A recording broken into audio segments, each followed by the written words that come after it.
l'école Spinoza, nous avons voulu découvrir notre environnement. L'environnement, pour nous, c'est tout ce qui nous entoure. Les arbres, les fleurs, les bords de chemin, les jardins, la Saône, les haies, les champs, les espaces et toute la nature qui s'y trouve. Les animaux, les oiseaux et les insectes.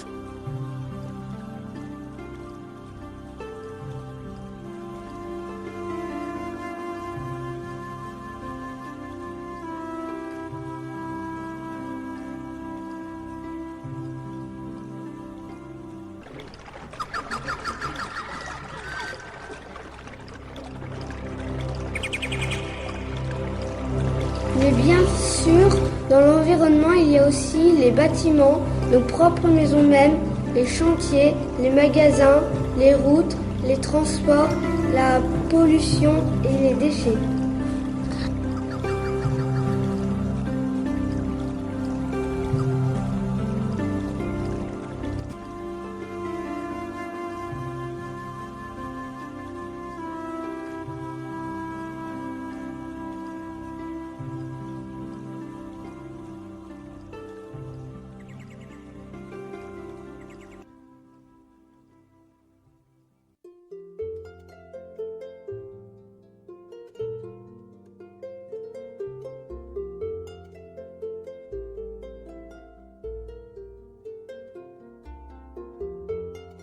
Par la fenêtre de la mairie, nous découvrons toute la verdure éclatante et les bourgeons de printemps.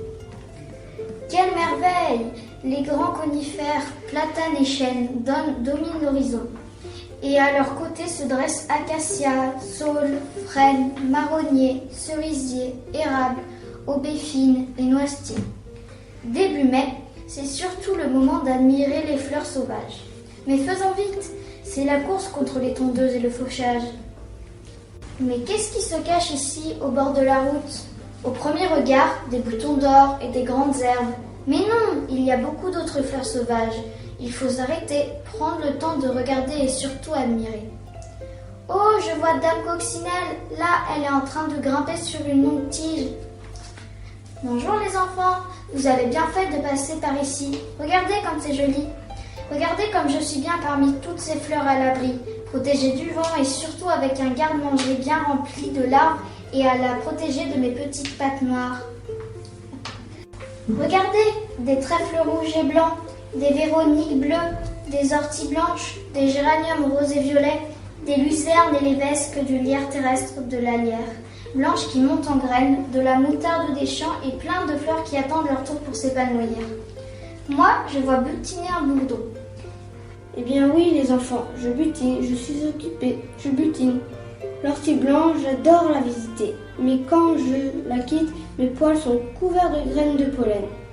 Il paraît que c'est bien pour la nature car j'aide à la pollinisation d'autres fleurs. Mais il faut que je me dépêche, surtout car la terre m'a chuchoté ce matin que la tondeuse sera bientôt là pour me chasser. Et puis malheur, 2 jours après c'est terminé. Plus de jolies bordures de chemin, c'est tout coupé. Les fleurs et les herbes sont par terre, les insectes sont partis ailleurs, tout doit recommencer. Les fleurs repousseront-elles? Et si on descendait vers la Laune, dans les fissures des murs, au pied des arbres et le long des haies et les champs, poussent quelques fleurs sauvages qui nous accompagnent et égayent notre chemin. Tiens, un jet, regardez le bleu de ses ailes. Ah oui, il y en a un qui vit dans le grand chêne à côté de chez moi, avec le joli écureuil roux aux oreilles pointues. Ils récoltent des glands en automne pour leur nourriture pendant l'hiver. Tête en première, griffes accrochées au tronc, la queue tenue en équilibre, l'écureuil fait preuve d'une grande agilité. Bienvenue à la Laune. Au fait, savez-vous ce qu'est une laune? C'est une zone humide en retrait de la rivière, en milieu naturel et protégé où les poissons peuvent être à l'abri pour se reproduire et les grenouilles aussi.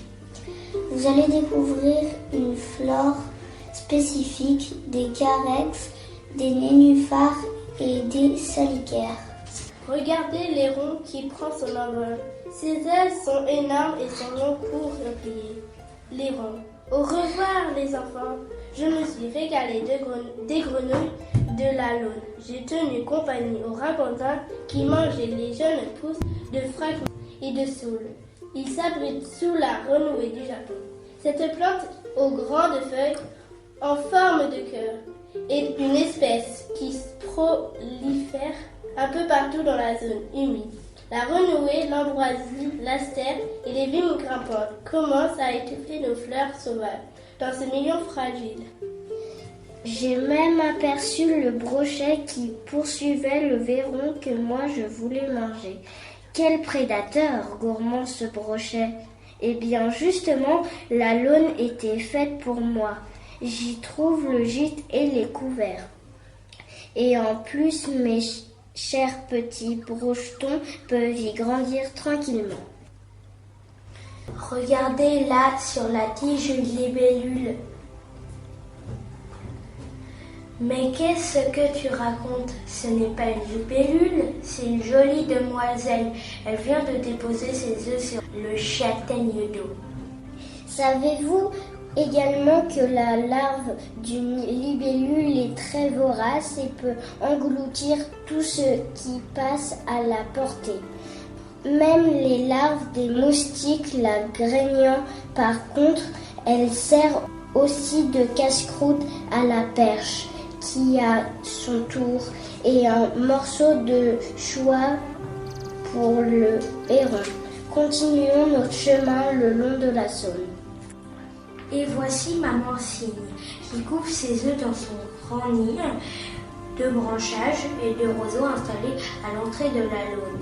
Bientôt nous les verrons sur l'eau suivis de ses petits. Elle va leur apprendre à brouter les algues, les arbres aquatiques au fond de l'eau. Écoutez ce chant, c'est une drôle de mélodie, peut-être celle du loriot venu de l'Afrique passer l'été chez nous. Nous ne le verrons sûrement pas.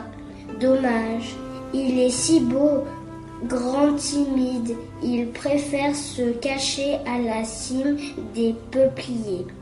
Ces arbres poussent tout au long de la Saône et servent à réguler le niveau d'eau au moment des inondations. Les saules leur tiennent compagnie pour fixer les berges pour qu'elles résistent à l'érosion due au sillage des bateaux, aux inondations et aux courants. Parfois, des branches cassent, laissant des cavités, idéales pour des nids de grimpauds, citelles, ou même d'une chouette. Tchit-tchit! Oh, voilà le martin pêcheur avec ses reflets turquoise et orange. Il vient de se poser sur son perchoir préféré, une branche basse de saule au-dessus de l'eau. Observez-moi les enfants, je reste immobile ici et je guette le moindre mouvement dans l'eau. Quel petit poisson sera pour mon déjeuner aujourd'hui? Des phragmites dont les fleurs ressemblent à des grands plumeaux argentés ont un rôle important dans ce milieu naturel.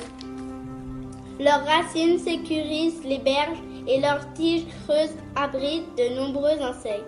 Plusieurs espèces d'oiseaux y nichent ou s'y protègent des prédateurs et des conditions climatiques. Rosserolles, fauvettes, poules d'eau et colverts. Sur le chemin de halage, le rossignol retrouve chaque année ses arbres préférés. L'aubépine et le prunelier. Il chante à tue-tête sa large gramme de mélodie.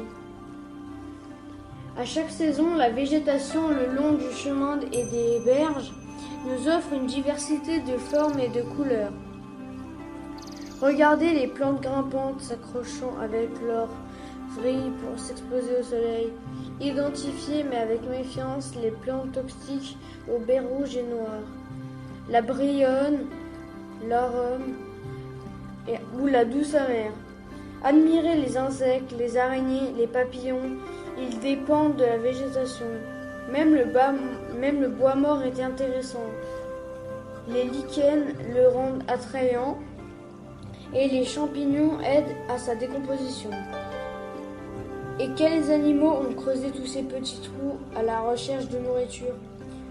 Ou bien un endroit pour y pondre des œufs, certains d'entre eux ont même choisi d'y habiter. Les colverts s'envolent et notre promenade se termine. Les bords de Saône, valorisés au rythme des saisons.